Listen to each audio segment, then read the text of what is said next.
Hello and welcome to Iron Cyber Intel. We're a podcast covering must-know now topics in InfoSec, whether through our monthly tech briefing podcast addressing breaking InfoSec events, incidents, and breaches with guidance from our faculty of experts, or deep dive series on a single topic of interest in the industry.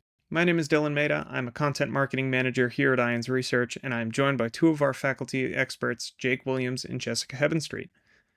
Jake is an independent security consultant and former startup founder with decades of experience in technology and security, and Jessica currently serves as the director of corporate security for Quorum Software, providing software for the oil and gas industry.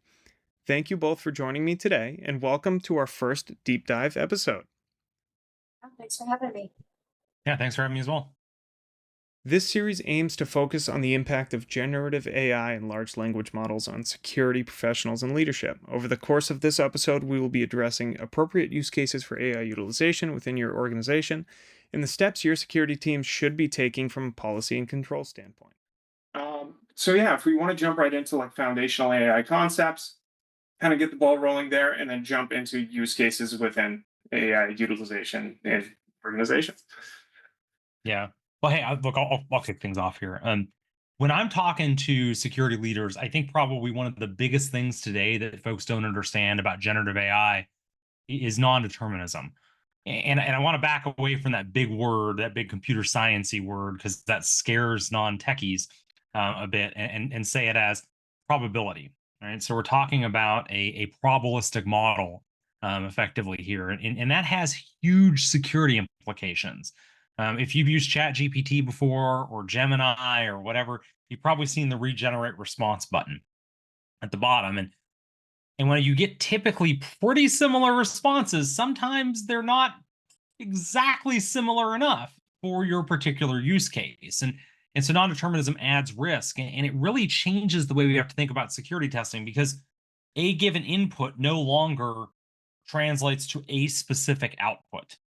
And so one of the first questions we have to ask when we start talking about testing a generative AI application is, how much testing is enough? And this is not a question of scope, right? It's not a question of breadth. It's a question really of how many times we'll repeat a given test before we say this aligns with our comfort level. Most folks are not ready to even answer these questions because they haven't thought about this aspect of generative AI in their workflows. And for some workflows, maybe it doesn't matter, but for a lot of them, it's critical. Jessica, I want to hand it over to you. Yeah. So I think that's a really great point. And so, just to kind of dumb it down even more, or not dumb it down, but kind of simplify the example a little bit more. So, typically we used to be able to say 2 + 2 = 4. Well, now we might get 2 + 2 = 4, 2 + 2 = 3 + 1, 2 + 2 = 1 + 1 + 1 + 1, right? And so it's this one question to many possible answers. And in some cases, we may get, something bizarre like 2 + 2 = 3 + 2, which is, not right at all. And so we have to test what those outputs are, and can we trust the output that we're getting?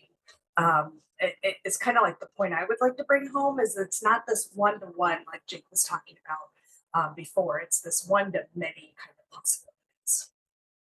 Right. And that's where things get really get really intense, right? So one of the use cases that I've been using generative AI for a client is classifying documents, right? And I don't mean document classification from a security perspective, but sure, let's use that too, right? Use that example too. We're asking a large language model a very specific question.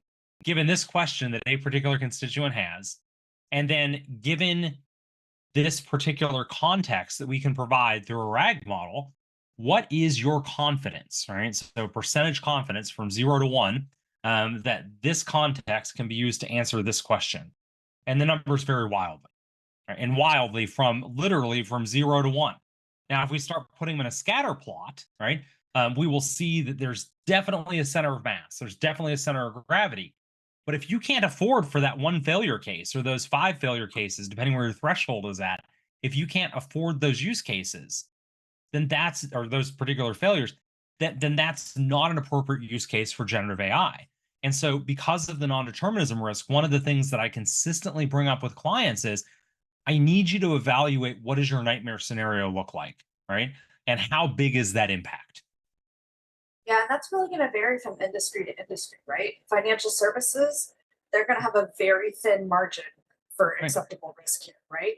Whereas a consulting service, they may not care as much, right? Or a business service, they may be willing to take on more risks. They may be willing to, deal with some of those outliers and just, deal with it in the moment rather than impacting stock market, people's finances and those kinds of things. Yeah, and I want to back up for a second here too. I don't disagree with you that there's definitely different risk appetites in different industries, but I think it goes well beyond the industry piece, and really gets down to specific use cases, right? Because I can Yeah. think of lots of places in financial services where close most of the time is okay. Underwriting loan decisions is not, because a single error Right. is a regulatory issue, right? Right. And so I think we really have to look beyond industry specific and say use case, right? Even in the Yeah, consulting that's a good services point. side, I can think of Yeah, use cases where one wrong is a cause of action and you're getting sued over it, right? that's true. So, Yep. yeah. Mhm. Yep. So, Jessica, what are some other things that you're dealing with in generative AI as you're talking to different business leaders? I know, obviously, you have a day job, right? Yep. As well Yep. as the folks you talk with at IANS. Yeah. So one thing that I've heard recently in a couple of different arenas is that we're building the LLM internally and training it internally, so we don't have to worry about bias or hallucinations. And I was like blown away. And it was kind of a general consensus. So I was talking to groups of people, right? And within that groups of people, and I don't know if it was groupthink where they'd already convinced each other or whatever, but I came in and I was like, okay, but what are you doing about bias? And they immediately went to what you can see kind of bias, right? And not other kinds of data bias. And they were adamant that we don't have to worry about that because we're building and training the LLM internally. And I was just blown away. This is actually something we talk a lot about in some of the IANS briefings on AI that we've done. Yeah. Specifically to talk about bias and how wild of a comment that is. Because by definition, if you're training your own LLM, which by the way, they're at best fine tuning a large language model. Nobody's training foundation models, but cool. Right. Although I keep hearing that from clients all the time, like we're training a model. I mean, you're fine tuning a model. Like let's be real. Words matter, right? Yeah, they do, right? They really do matter. I mean, at the time of recording, SB 1047 still isn't signed, right? Newsom, in fact, said I've got 40 different AI bills sitting on my desk waiting for signature, and quote, I can't solve for everything, right? Yeah. And so words do matter a lot, right? Because when you say I trained this model, yikes, that puts you in a different class of risk in some regulations Yeah. than I fine-tuned an existing foundation model. So be really clear about which one it is, right? Right. But all that said, fine tuning a model, training a model is the very definition of bias, right? Because you have a selection bias, whether you realize it or not, right? What data are we using to fine tune and or train the model, right? That's so wild that they don't think about that. Man, Yeah. any other things that come to mind for you? One thing that I hear a lot on AAEs and talking to other faculty that do a lot of AAEs on this is that especially around Copilot, there's this fundamental misunderstanding of what Copilot has access to and can help with. And that there isn't this understanding that if something returns as a result in Copilot, for example, a SharePoint result or something like that, that person already had access to that with their permissions. It's not that Copilot went out and shared it to them. And so there's a misunderstanding, especially in the realm of Copilot, of like, what the model has access to versus the user and the results that are returned. Oh my gosh, yeah, entirely. There's huge confusions around Copilot. One thing I like to bring up when we start talking about, Copilot is I always ask the question, how many folks have used SharePoint Search? And I, get a bunch of hands raised, right, in live audiences, and before anybody can lower them, I say, how many folks have used it successfully? And I drop my hand. Everybody drops theirs with me.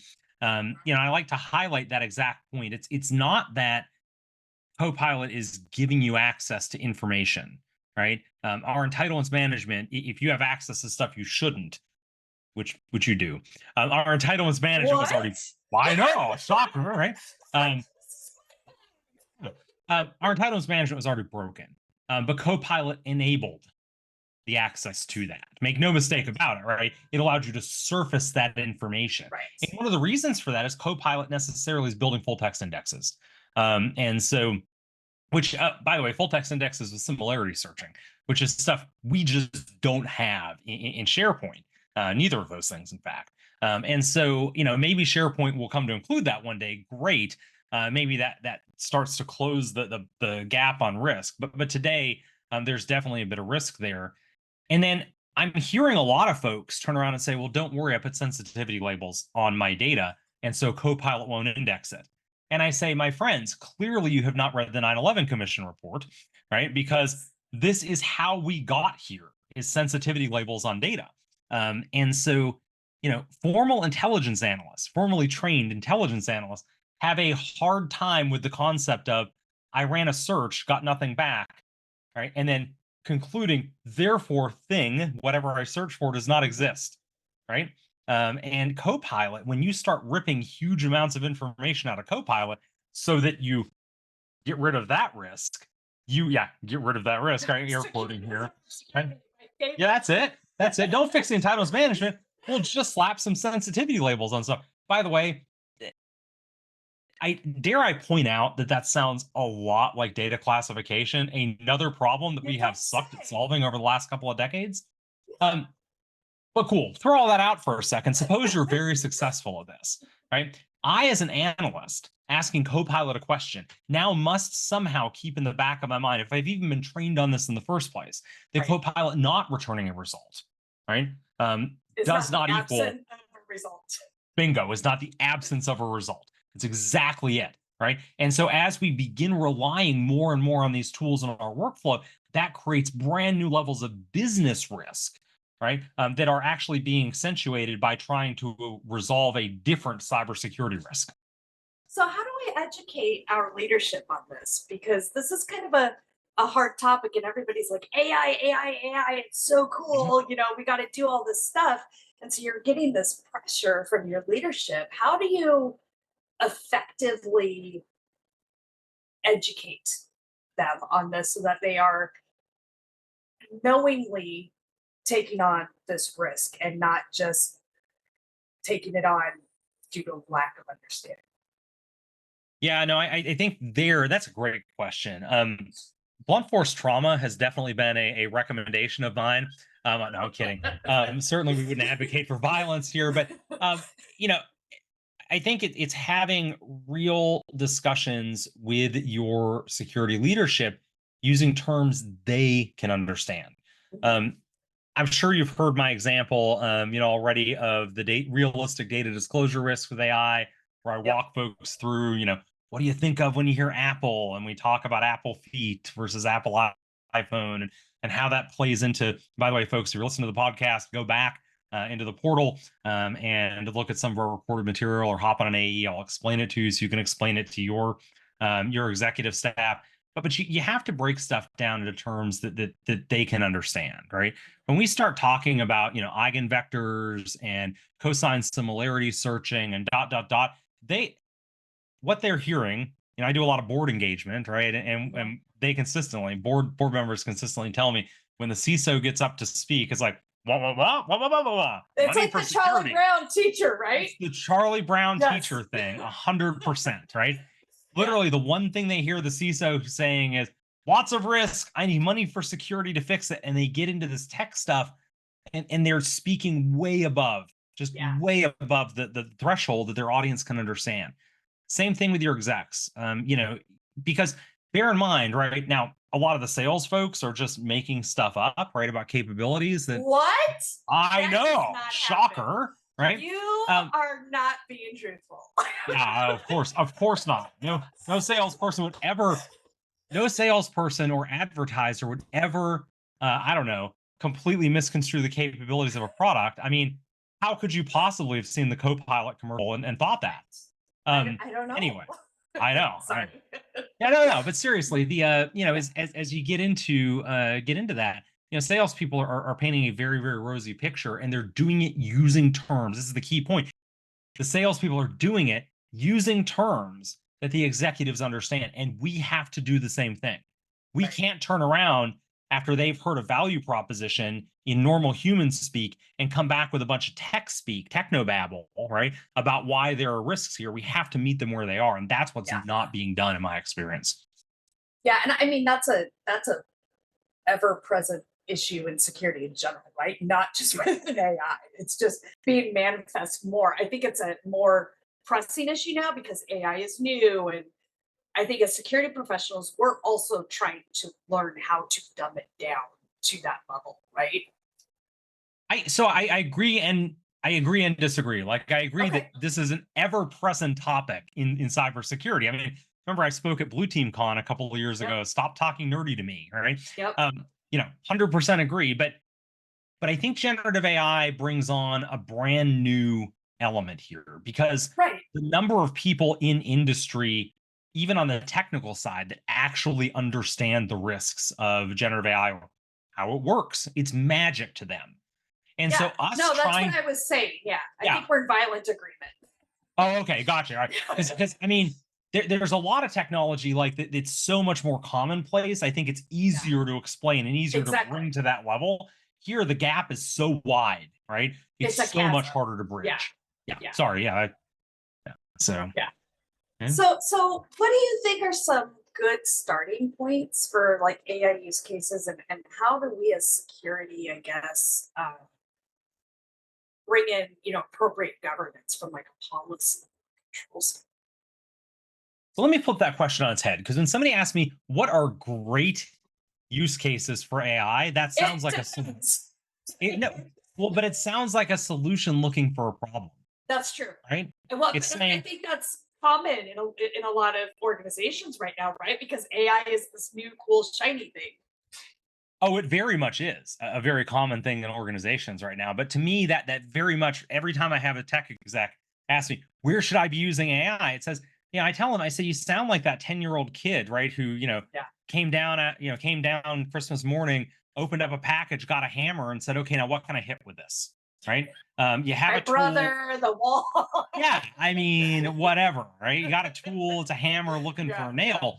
Instead, I'm going to ask you to look for, where do you identify, challenges, and then say, can AI help me solve this challenge? Right. So I have an example of this actually. Perfect. So in an organization I consulted with recently, they were trying to solve a problem, and they needed to go through, I mean, just tons of lines of code to figure out what inputs it was asking for, and uh, the expected inputs, and then what it would do afterwards. And they were going to assign like 4 FTEs, just comb through this code. And I said, this is an example of where you can feed this into an AI and ask it, analyze this, tell me what inputs it's asking for, what's it's expecting, and then what the outputs are. We don't need 4 FTEs over a month to do this. This is a classic example of where AI can help us. And it was like light bulbs turned on. Meanwhile, this organization is looking for, AI in every other crazy place. And I'm like, why didn't you think of it in this case? Yeah, no, I'm with you here. Now, that does bring in a couple of really interesting. I love that example, by the way, right? I would note a couple of things here, right? One, we noted already it's non-deterministic, right? So we Yep. are likely to have some level of misses here, right? But you're going to Yeah, have you'll that need with to human QA staff. it, right? Yeah. Yeah, that's it. You're going to have that with human staff too, by the way, right? Yep. You can run it multiple times and take a kind of a combinatorial approach there, right? As another option. Of course, that increases cost. But one of the things I want to note here, though, is I think this plays in very well to another topic we'd kind of pitched, in pre-show, which is talking about context windows, right? Yeah. If you poorly design this application, you may be sending a lot more data to the large language model than it can fit in working memory. And that's what context window is that effectively the working memory of an LLM. And they are surprisingly small. right? It's not uncommon to see 32K context windows, mean 32K, tokens, context windows, and that's pretty small, right? For for a lot of work that we do. By the way, that context window for working memory has to include input and output. And if you're using something like OpenAI's GPT-o1 models, that has intermediate processing tokens that also count against you for working memory, because it's internally doing chain of thought or internal reasoning. And so this is another one of these spots where the devil's in the detail. So the reason I bring this up is some AI applications, the large language model itself is not doing this. Some AI applications being painfully aware of the context window of the LLM they're using on the back end. When you send it too much data, they then use an intermediate large language model to summarize the data. Well, this is a nightmare case in your particular use case, because it's the way I always explain it to non-tech folks, right? By the way, free consulting here, is that instead of giving them the high resolution photo, you're giving them a pixelated JPEG, right? And you have to then expect the output, right, to be like, I analyzed the pixelated JPEG, right? So, yeah. Yeah, that's a really good point. Yeah. But other thoughts? What other thoughts have you had around like good places where AI has been useful? I have some others too. I'm happy to share, but any others for you? So I'm aware from a security perspective of a pharma company that used it to increase their detection of actual phishing. So after things have gotten through their email filter and it still went to people's inboxes, and then folks clicked on the phishing button, they would analyze all of those, right, and figure out what was still making it through that was malicious, and then further tune their rules. And so they were able to, and I know you could talk to about that, Jake, as I see your face. um, uh, uh, they were able to then further tune their controls to, be more and more nuanced on getting some of that stuff through. Of course, you're never going to 100% block all phishing unless you're blocking all email, but they were they were able to use, an LLM or AI. Might have been just machine learning. Sorry. To do that analysis for them and then help them further tune their controls. Other things that like I think about from a security perspective is, we get all these threat intel reports, and it can take a lot to summarize those and kind of figure out the salient points reading these large reports. And so if we can feed those into an LLM and ask for a summary, ask for the IOCs, that kind of thing, I think that we can then put in some automations after we've checked to make sure that we can to improve our threat intel and reporting, and thus our detection engineering and so on and so forth. That's such an interesting use case, right? Because it's funny. I've talked to several different teams that want to use, LLMs both to, to read, right, to summarize threat intelligence reports, and then I'm talking to other CTI teams that want to use LLMs to write their threat intelligence reports. It feels like when you hear both sides of that, the tail wagging the dog a little bit with AI in the middle. I think the use case there, and this is, again, I love that you brought this use case up because it's another one that's so nuanced. When I start talking about, AI for threat intelligence, I think about that being hugely useful for small and inexperienced threat intelligence teams, right? Yeah. Because AI, generative AI, being a probabilistic model, it's going to help grab the wisdom of the crowds, right? Effectively, what would most analysts find most useful in summarizing this threat intelligence report? That said, the best of the best CTI analysts are folks that are catching the nuance, right? And because that nuance and writing about that nuance is typically not publicly available, the LLM is not going to reason the way. And forgive me, folks, if you're hearing this, like Jake's personifying large language models. I'm not. I'm using the data science terms, and I have big beefs with data scientists for adopting these terms. But But when it's not going to reason across the data the same way a highly experienced CTI analyst would. So I want to throw out there a note. This is a spot where it's a fantastic use case, right? For smaller CTI teams, which are larger and very experienced CTI teams are going to be able to know which reports they want to deep dive on anyway. Your small teams won't, right? So I think it's another great spot of like AI great in some, but not 100% across the spectrum of that use case. Yeah, So, I agree. But those low maturity kind of low funding, below the security poverty line kind of teams, for security poverty line teams, game on, right? Yeah. But then I'm also going to note that if you're extracting indicators from publicly available intelligence reports, that stuff's already baked into your EDR, right? And so you're wasting time there. If you're at the security poverty line, you need to be doing other things, right? Excellent. Anywho. Yeah. So what are some use cases you have in mind? Oh, I love it for generating queries. I think one of the best use cases for large language models, period, is getting in the Sentinel, Splunk, your SIEM, whatever it is. Because when I talk to folks about the difference between my level 1 and my level 2/level 3, and level 3 is pushing it a little bit, SOC analysts, right? The big difference between them is the difference between knowing what I want to do and being able to do it. Right. Yeah. And then we get into the senior SMEs within my SOC, and threat hunt and what have you. And it's like, I got a concept. Can I take that concept to reality? And very often I don't know if you ever use Sumo Logic, for instance. I love them. They're fantastic. Their query language sometimes is tough to wrap your head around. Right. Same thing for KQL. Right. I guess. Yeah. What language is not weird to wrap your head around? Yeah.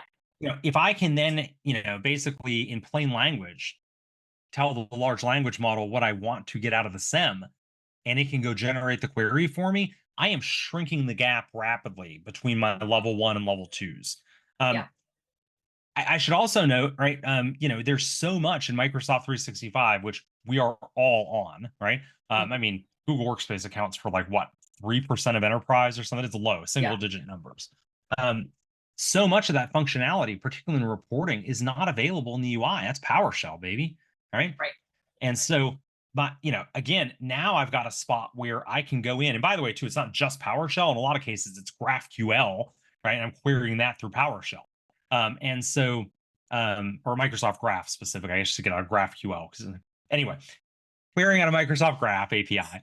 And so, I can, as a junior SOC analyst, I can turn around and say, here's what I want to do. Help me achieve this in PowerShell. Yeah. Now, devil's in the details. Sorry. I was going to say that's a really excellent point, because on a lot of SOC teams that I have led over the years, I've had one guy that is just great at PowerShell, right? And so he gets dumped on for all of that kind of work. And so now I can level that across the team, right? And I can expect them to do some of this, and hopefully they're not just regurgitating, but they're learning along the way as well, so that then they can start doing this stuff and kind of get to that next level as well. Yeah, but this is where I want to kind of flip the script a little bit and know that there's risks here, right? Because always, right? Because we now have folks that are running code they foundationally do not in many cases foundationally do not understand, right? I know you've heard my story about the security incident where a SOC team lead put together, well, I guess SOC 2, SOC 3 analysts. I had ChatGPT write them a script to go delete a particular malicious file out of every SharePoint site in the enterprise. And ChatGPT hallucinated a $sign in one of the graph queries. Your mouth is open like you haven't heard the story. It's fantastic. I haven't. Oh, it's in now about me, Jake. It's in one of my IANS webcasts, right? Okay. I'm going to send you the slide as soon as we're done, because it is a doozy. But the basically hallucinates a $sign, and the $sign is in the URL for the graph, basically for the graph query, right? And it's, instead of saying filter equals, it says $filter equals, right? And because $filter is not a variable, right, in scope, it returns nothing or evaluates to nothing, which means that filter never makes it up to the graph query. And so now what the graph query does is instead of returning a basically a handle to that file, right, or an object ID for that file, right, it returns a list of object IDs that are all of the files in any given SharePoint site. And the script then thankfully says, oh, it's just a specific, I says, right? But the LLM, because it was only targeted to delete a specific file, only deletes one file. But it deleted a random file off of every SharePoint site in the organization, right? Now, the SOC analysts, the reason they were doing this in the first place was their logging sucked, right? So they couldn't see where this file was at or where this user placed the file. That's obviously concerning. Well, but you're a SOC analyst, right? You run the code, you're looking at an instance of it in a known SharePoint site, actually 2 different SharePoint sites in their case. And they're like, it's not gone. What do? You run it again. And then when they called for help, right, to get somebody to debug it, right, what's the debugger say? They say, hey, let me see. They ran it 4 times. 4 random files. Yeah. 4 random files deleted in every SharePoint site in the organization. And remember, this starts because they had substandard logging.